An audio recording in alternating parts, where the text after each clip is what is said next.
नमस्कार दोस्तों, आज हमारे चैनल में आप सभी का एक बार फिर से स्वागत है। और आज हम फिर एक बार एक नई कहानी के साथ आप लोगों के समक्ष प्रस्तुत हुए हैं। एक समय की बात है, नदी किनारे जंगल में एक शेर रहता था। एक दिन शिकार करते समय शेर के एक पंजे में बहुत से कांटे चुभ गए और शेर बुरी तरह चलने में असमर्थ हो गया।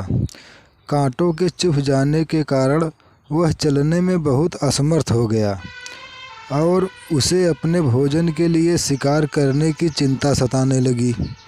सोचते सोचते वह धीरे धीरे किसी तरह नदी किनारे जा पहुंचा।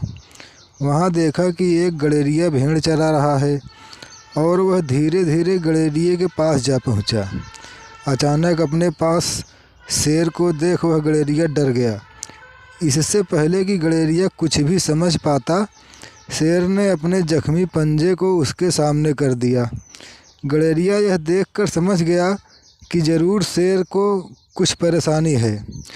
जब उसने उसके पंजे को ध्यान से देखा तो उसमें बहुत से कांटे चुभे हुए थे। फिर क्या था, गड़ेरिये ने किसी तरह उन कांटों को निकाला और वह शेर चुपचाप जंगल की ओर चला गया।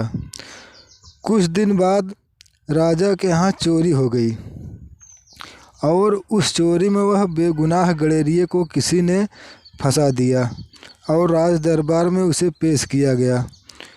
और राजा ने उस गड़ेरिये को जिंदा शेर के पिंजरे में डाल देने का आदेश दे दिया और राज दरबारी उसे ले जाकर शेर के पिंजरे में डाल दिए।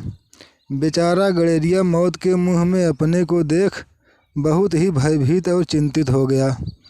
लेकिन शेर के पिंजरे में गड़ेरिये को डालने के बाद भी शेर ने उस पर कोई हमला नहीं किया।